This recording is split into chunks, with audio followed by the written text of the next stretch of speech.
Playlist सेंसिबिलिए में मधुकर उपाध्याय जी से बात करते हुए मेरा अगला क्वेश्चन ये है कि कहा गया है कि पूर्वी भारत को यदि देखा जाए तो वहाँ पर इंस्ट्रूमेंटल म्यूज़िक को प्राथमिकता मिली है, और जबकि पश्चिमी भारत में वोकल म्यूज़िक का ज़्यादा प्रचलन, ज़्यादा प्रभाव है। इससे क्या समझना चाहिए?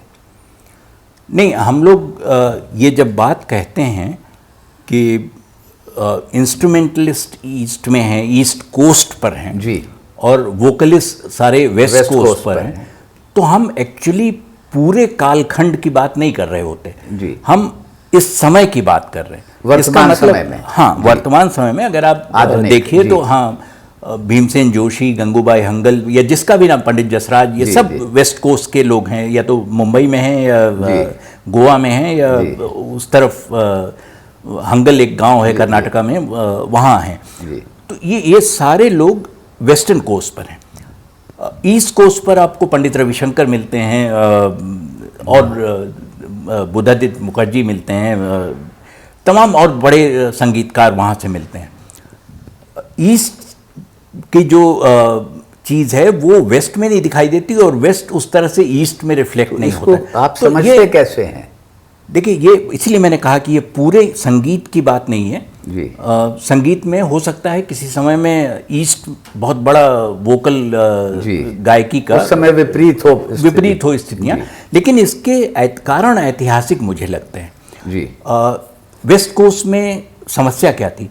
वेस्ट कोस्ट में समस्या ये थी कि एक तो निज़ामशाही थी जी, और उसका बहुत असर था, और लगातार होने वाली लड़ाइयाँ थीं जी, जो वेस्ट कोस्ट पे चल रही थी, जो चाहे वो कर्नाटक हो, महाराष्ट्र हो, गोवा हो, इन सब में आपस में झगड़े होते रहते थे जी।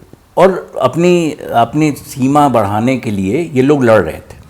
तो वेस्टर्न कोस्ट पर सिर्फ इतना ही नहीं कि इंस्ट्रूमेंट चाहिए, तो इंस्ट्रूमेंटल के लिए तो इंस्ट्रूमेंट चाहिए ना आपको, तो उसको रखने की जगह भी चाहिए और वैसी खामोशी, वैसी शांति भी चाहिए। वोकल तो आप पेड़ के नीचे खड़े होकर गा लें। और चूँकि निज़ामशाही के दौरान कोठा संगीत नाम दिया गया, इसको अपमानित करने की कोशिश की गई कि आप संगीत की ओर लोग प्रवृत्त ना हों। एक वो भी वजह हो सकती है इसकी कि लोग इंस्ट्रूमेंट छोड़ के व्यक्तिगत पर्सनल गायकी पे, जो उनके गले में है, जो वो लेके कहीं भी चले जाएंगे। आपको किसी आदमी को देखकर ये समझना मुश्किल होगा कि ये गा भी सकता है कि नहीं गा सकता है, लेकिन इंस्ट्रूमेंट है, अगर आपके पास कोई वाद्य यंत्र है तो वो तो लेकर ही चलेगा ना।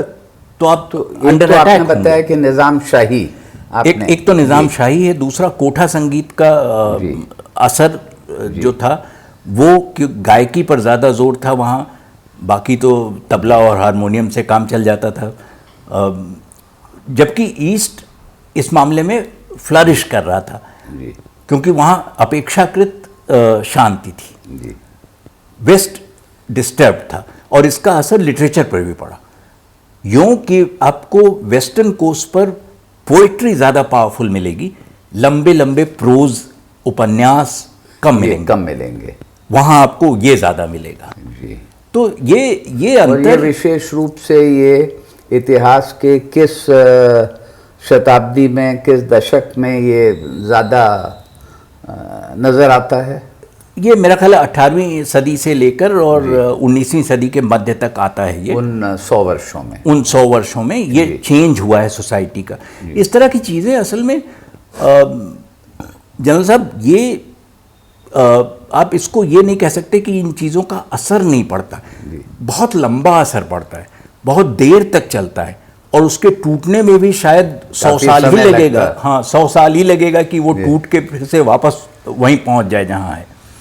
बहुत मुश्किल होता है। जैसा आपने कहा कि 1800 और 1900 के बीच ये बिल्कुल एक तरह से क्लियर नज़र आता है कि ये एक परंपरा या एक सिस्टम इस तरह से डेवलप हुआ है। भाई, दो ही धाराएं भारतीय संगीत की है ना, हिंदुस्तानी और कार्नाटिक जी। तो कार्नाटिक तो पूरा वेस्ट कोस्ट है जी, और हिंदुस्तानी यहाँ है जी। और उसमें वोकल ज़्यादा है। हाँ। उसमें वोकल बहुत अच्छा, ये बहुत मनोरंजक और दर्शकों की भी जानकारी के लिए है, उनको रोचक लगेगा। देखते रहिए, हमारी बातचीत चलती रहेगी।